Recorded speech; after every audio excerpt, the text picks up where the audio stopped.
Hello guys, Y study channel में आपका स्वागत है। आज हम आपके लिए लाए हैं 100 very very very important questions जो कि आपको बोर्ड एग्जाम में भी बहुत हेल्पफुल होंगे।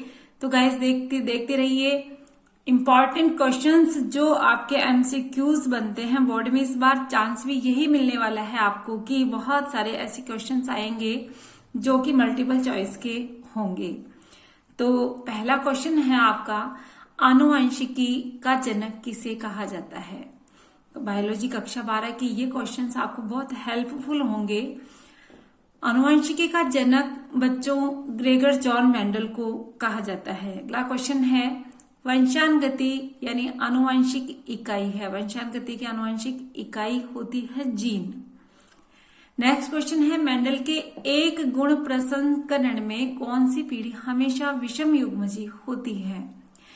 मेंडल के जब एक जोड़ी युग्म विकल्प को लेकर के क्रॉस कराया जाता है तो विषम युग्मजी पीढ़ी प्राप्त होती है F1 पीढ़ी। इसलिए आंसर होगा प्रथम संतानीय पीढ़ी। नेक्स्ट क्वेश्चन है, यदि एक विषम युग्मजी लंबे पौधे का एक समयुग्मजी बोने पौधे के साथ क्रॉस कराया जाए तो बोने पौधे का प्रतिशत होगा। गाइस 50% जो है प्रतिशत प्राप्त होगा बोने पौधे का।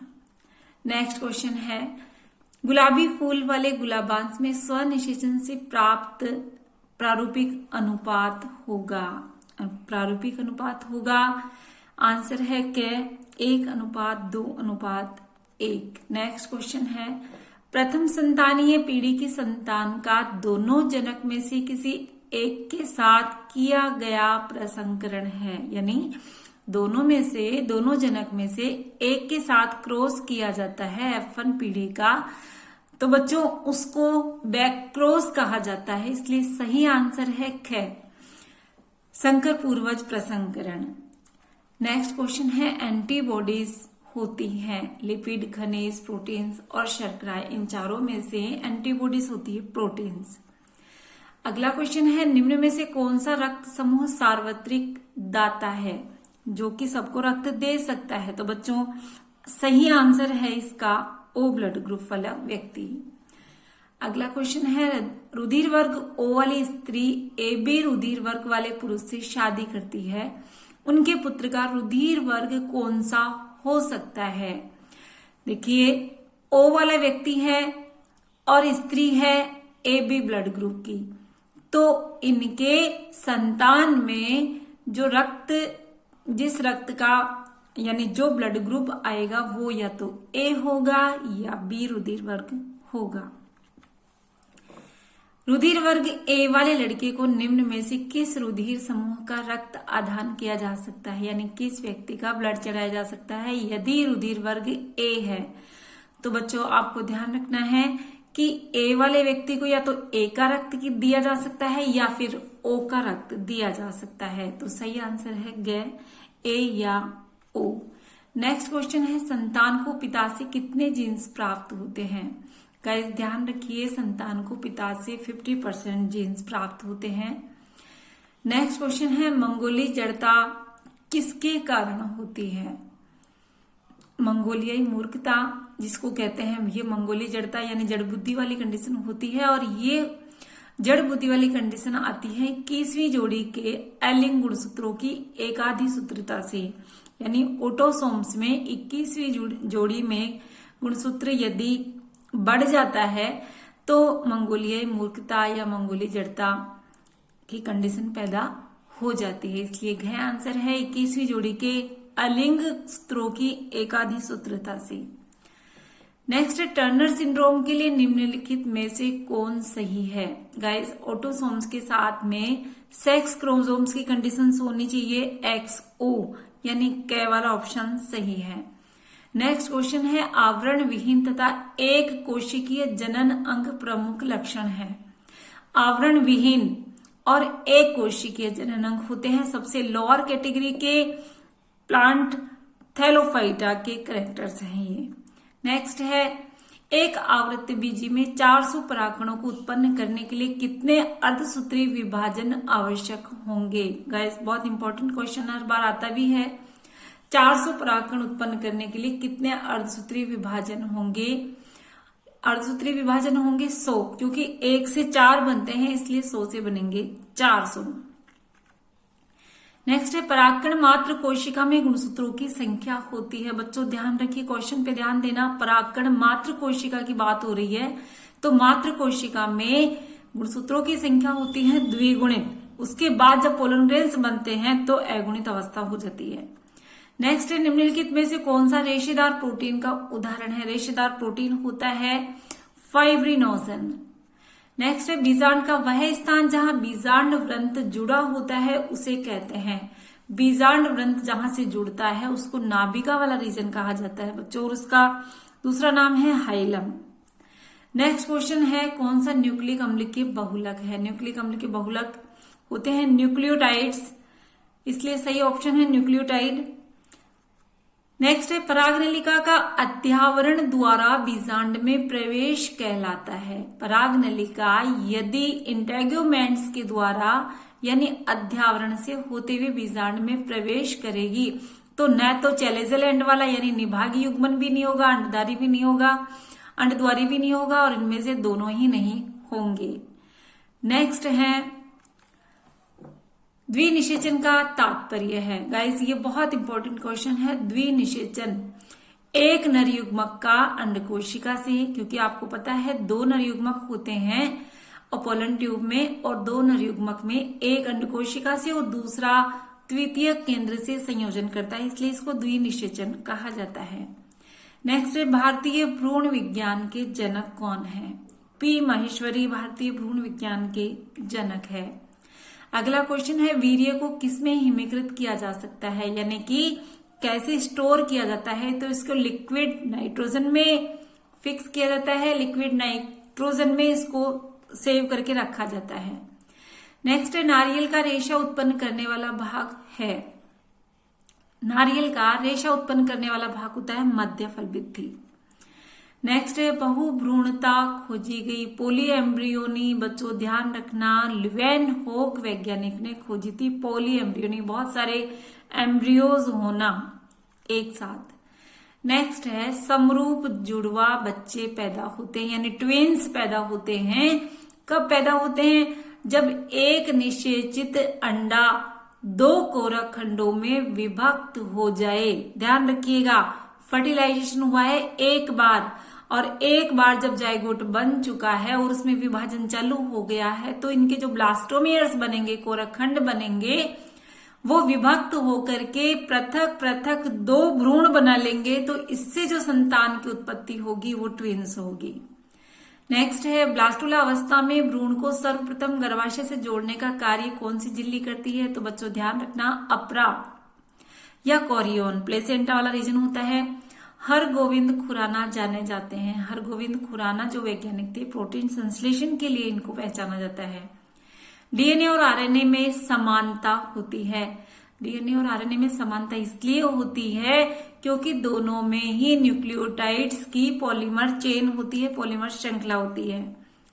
संदेशवाहक आरएनए का निर्माण होता है। मैसेंजर आरएनए का निर्माण न्यूक्लियस में होता है।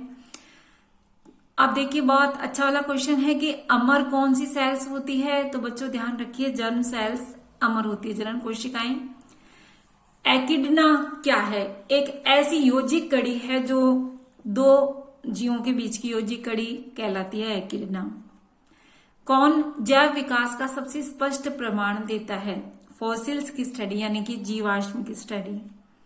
जीवों का अनुकूलन होता है। जीवों का अनुकूलन होता है बच्चों उपार्जित लक्षणों, उपार्जित लक्षण। लैमार्कवाद का संबंध है। लैमार्कवाद में उपयोग और अनुपयोग, अंगों के उपयोग और अनुपयोग के लिए कहा गया है और उपार्जित लक्षणों की वंशानुगति के लिए, इसलिए ऑप्शन इसका होगा ए और बी दोनों। नेक्स्ट है डीएनए द्विगुणन में किस एंजाइम की मुख्य भूमिका रहती है? यानी डीएनए का द्विगुणन होता है तो डीएनए पॉलीमरेज के इंपॉर्टेंट रोल होता है। अनुकूलन के आधार पर भिन्न जीवों के बीच समानता कहलाती है। भिन्न जीवों के बीच में जो समानता होती है इसको कहते हैं अपसारी विकास। जीव संख्या के समस्त जीनों का योग कहलाता है, यानी जीन का जो पूरा इकट्ठा समूह है इसको जीन कोश कहते हैं। डायनासोर किस दौरान उपस्थित थे? सही आंसर है मीसोजोइक काल में डायनासोर्स देखे गए थे। विषाणु जनित रोग है तो बच्चों हैजा, मलेरिया, पोलियो, और इनमें से ये सभी तो पोलियो जो है विषाणु जनित रोग है। यौन संचारित रोग निम्नांकित में से कौन है? तो ये एड्स भी है, सिफेलिस भी है और गोनोरिया भी है। ये तीनों ही यौन संचारित रोगों की श्रेणी में है। डेंगू बुखार किसके कारण होता है? विषाणु के द्वारा होता है डेंगू बुखार। एंटीबायोटिक शब्द के प्रणेता कौन है? ये है एडवर्ड जेनर, इसलिए सही आंसर है जेनर एंटीबायोटिक शब्द के प्रणेता हैं। वायरस के कोर में इनमें से क्या पाया जाता है? बच्चों, वायरस का जो कोर होता है ये रीजन है, वायरस का भाग है जिसमें डीएनए या आरएनए दोनों में से कोई भी हो सकता है। रुधिर में पाए जाने वाला इम्यूनोग्लोबुलिन है, ये है आईजीएम। नेक्स्ट है, इनमें से किसके द्वारा डेंगू का विस्तारण होता है? डेंगू का जो विस्तारण है यानी डेंगू फैलता किससे है? मच्छर से। डीएनए द्विगुणन में किस एंजाइम की मुख्य भूमिका होती है? डीएनए पॉलीमरेज की। यह क्वेश्चन आपके पहले भी आ चुका है। डीएनए फिंगरप्रिंटिंग का क्या कार्य है? संतान के सही माता पिता की पहचान करना, फॉरेंसिक विज्ञान प्रयोगशाला में अपराधियों की पहचान करना, संदिग्ध माता पिता की जानकारी प्राप्त करना, ये तीनों ही कार्य डीएनए फिंगरप्रिंटिंग के द्वारा किए जा सकते हैं, इसलिए तीनों ही ऑप्शन सही है। सारे ऑप्शन इसके अंदर क्लियर होंगे। मक्का में जंपिंग जीन की खोज किसने की थी? बास बर्बरा मैकलिंटॉक ने। डीएनए के कूट क्रम कहलाते हैं, एक्सॉन्स कहलाते हैं बच्चों डीएनए के कूट क्रम। कोई एक जैव खाद्य नहीं है, एजिटोबैक्टर है, बैसिलस थूरिजिएंसिस, क्लोस्ट्रीडियम एल्जुला। जैविक खाद्य नहीं है तो ये बीटी जीन की बात होती है, यहाँ पे बैसिलस थूरिजिएंसिस। दलहनी पौधों के जड़ में कौन सा जीवाणु पाया जाता है? इसका नाम आपने पहले भी कई बार सुना है, राइजोबियम जीवाणु पाया जाता है। पॉलीप्लॉइडी को प्रेरित करने के लिए किस रसायन का प्रयोग किया जाता है? यह होता है कॉलचिसिन। पॉलीप्लॉइडी को से उत्प्रेरित किया जाता है। सर्वोत्तम दुधारू नस्ल के पशु हैं, ये है इसकी वैरायटी हॉल्स्टीन और फ्रीजियन। इनमें से पश्च विषाणु कौन है? पश्च विषाणु होता है ह्यूमन इम्यूनोडेफिशिएंसी वायरस। हम लोगों में वर्मीफॉर्म अपेंडिक्स कैसा अंग है? गाइस, वर्मीफॉर्म अपेंडिक्स एक वेस्टिजियल ऑर्गन होता है, इसलिए इसको कहेंगे अवशेषी अंग। उत्तक संवर्धन द्वारा बड़ी संख्या के पौधे उत्पन्न करने की विधि कहलाती है। उत्तक संवर्धन द्वारा बड़ी संख्या में पौधे उत्पन्न करने की विधि होती है माइक्रो प्रोपेगेशन या सूक्ष्म प्रवर्धन। मधुमक्खी पालन के लिए मधुमक्खी के किस किस्म को सबसे अधिक पालतू बनाया जाता है? एपिस इंडिका, जो बहुत ज्यादा काम आती है मधुमक्खी पालन में। फिरोमोन जाल में क्या होता है? फिरोमोन जाल में होता है मादा फिरोमोन, यह रासायनिक पदार्थ होता है। रेस्ट्रिक्शन एंजाइम का उपयोग निम्नलिखित में से किसे काटने में उपयोग किया जाता है? रेस्ट्रिक्शन एंजाइम्स वे एंजाइम्स होते हैं जो कि डबल स्ट्रैंडेड डीएनए को काटते हैं, इसलिए डीएनए। एंजाइम लाइगेज का प्रयोग किया जाता है। गाइस ध्यान रखिएगा, एंजाइम लाइगेज डीएनए खंडों को जोड़ने के लिए काम आता है। प्रतिबंधन एंजाइम किससे प्राप्त किया जाता है? रेस्ट्रिक्शन एंजाइम्स की बात हो रही है, ये कहां से प्राप्त किया जाता है? बैसिलस एमाइलोलिक्विफिकेशंस से। डीएनए पॉलीमरेज किससे प्राप्त किया जाता है? ये थर्मस एक्वेटिकस से प्राप्त किया जाता है। जैव प्रौद्योगिकी के उद्देश्य की पूर्ति में किसका योगदान है? मॉलिक्यूलर बायोलॉजी का है, इसलिए आणविक जीव विज्ञान राइट आंसर है इसका। आनुवंशिकी यांत्रिकी को क्या कहा जाता है? जो आनुवंशिकी यांत्रिकी जेनेटिक इंजीनियरिंग की जाती है इसको कहते हैं रिकॉम्बिनेंट डीएनए टेक्निक, यानी पुनर्योगस डीएनए टेक्निक। इनमें कौन रेस्ट्रिक्शन एंजाइम नहीं है? EcoR1, BAMH1, HIND3, तो पैक्टिनेज एंजाइम है, इसलिए रेस्ट्रिक्शन एंजाइम पैक्टिनेज नहीं है। डीएनए को देखने के लिए प्रयुक्त होता है, डीएनए को देखने के लिए इथिडियम ब्रोमाइड प्रयुक्त होता है। जैव डकैती निम्न में किससे संबंधित है? जैव डकैती का मतलब होता है पारंपरिक ज्ञान भी होना चाहिए, जैव अणु और जैव संसाधनों से जीन को निकालना और जैव संसाधन, ये तीनों जो है कैटेगरी आती है जैव डकैती में। निम्न में से किसके द्वारा कीटनाशी पायरेथ्रम बनाया जा सकता है? कीटनाशी पायरेथ्रम बनाया जा सकता है क्राइसैंथेमम से।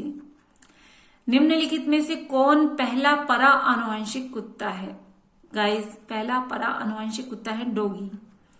इंसुलिन उत्पादन और शरीर में इसकी क्रिया डायबिटीज के स्तर के लिए उत्तरदायी है। यह यौगिक निम्नलिखित में से किस वर्ग से संबंधित है? इंसुलिन उत्पादन और शरीर में इसकी क्रिया डायबिटीज के स्तर के लिए उत्तरदायी है। बच्चों ध्यान रखिएगा, हार्मोन। प्रोटीन की मुख्य संरचनात्मक विशेषता होती है पेप्टाइड बंध। निम्नलिखित में से कौन एकल कोशिका प्रोटीन है?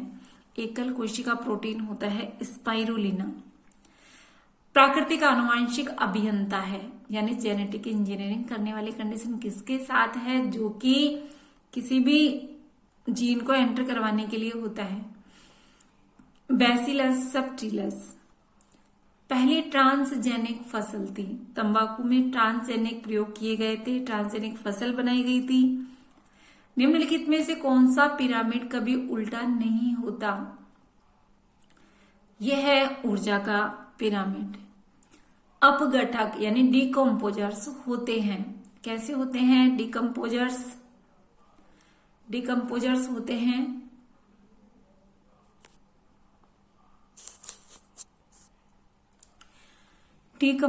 होते हैं स्वपोषी। नेक्स्ट है, कौन वन पारिस्थितिकी तंत्र का एक उत्पादक है? टेक्टोना वन पारिस्थितिकी तंत्र का उत्पादक होता है। नेक्स्ट है, तालाबीय पारिस्थितिकी तंत्र में बड़ी मछली क्या होती है? बड़ी मछली होती है तृतीयक उपभोक्ता। नेक्स्ट है, पारिस्थितिकी तंत्र में नियंत्रण करने वाला कारक होता है। नियंत्रण करने वाला होता है शिकार करने वाला कारक। इनमें से कौन तालाबीय पारिस्थितिकी तंत्र में एक से अधिक पोषण स्तर पर कार्य करता है? इनमें एक से अधिक पोषण स्तर पर कार्य करने वाली होती है मछली। नेक्स्ट है, पारिस्थितिकी तंत्र की आहार श्रृंखला में ऊर्जा का प्रवाह होता है। आहार श्रृंखला में ऊर्जा का प्रवाह होता है एक दिशीय। सबसे बड़ा पारितंत्र है समुद्री पारितंत्र होता है सबसे बड़ा। नेक्स्ट है, निम्न में से कौन एक औषधीय पौधा है? आम, बेल, पीपल, सर्पगंधा होता है बच्चों इसमें। नेक्स्ट है, नंदन कानन चिड़ियाघर जाना जाता है सफेद टाइगर के लिए फेमस है नंदन कानन चिड़ियाघर। सरदार सरोवर बांध इस नदी पर बना है। कहाँ बना हुआ है? नर्मदा नदी पर। भारत में प्रोजेक्ट टाइगर प्रारंभ किया गया था 1973 में। सुंदरवन का संरक्षित जैव मंडल भारत के किस राज्य के अंतर्गत है? पश्चिमी बंगाल के। मिनी माता रोग होता है मिथाइल मर्कनी द्वारा। निम्नलिखित में से कौन सा बायोगैस है? CH2 होता है बच्चों बायोगैस। मानव साधारणतया ध्वनि तीव्रता सहन कर सकता है कितनी डेसिबल तक की? 140 से 150 डेसिबल की। भारतवर्ष में पर्यावरण सुरक्षा अधिनियम किस वर्ष पास हुआ था? 1986 में पर्यावरण सुरक्षा अधिनियम पास हुआ था। निम्न में से कौन रासायनिक पदार्थ ओजोन के परत पर असर डालता है? ओजोन परत पर क्लोरोफ्लोरोकार्बन का सर्वाधिक प्रभाव पड़ता है। ओजोन परत किस स्तर पर पाया जाता है? स्ट्रेटोस्फीयर में पाया जाता है ओजोन परत। इनमें से कौन प्राकृतिक वायु प्रदूषक है? प्राकृतिक वायु प्रदूषक में ज्वालामुखी से निकली गैसें भी होती है, परागकण भी होते हैं, धूलकण भी होते हैं। इसका मतलब सभी होते हैं। प्रदूषण की वृद्धि का कारण है उद्योग और यातायात सर्वाधिक है। सबसे बड़ा पारितंत्र होता है समुद्री पारितंत्र। ये क्वेश्चन आपके पहले आ चुका है। ब्लू बेबी सिंड्रोम पारिस्थितिकी तंत्र में नियंत्रण करने वाला आपके पहले क्वेश्चन आ चुका है। संख्या के आधार पर एक फल वाले वृक्ष का पिरामिड कैसा होगा? फल वाले वृक्ष का पिरामिड होगा उल्टा। गाइज, आपको बहुत सारे इंपॉर्टेंट क्वेश्चंस आज आपने पढ़े।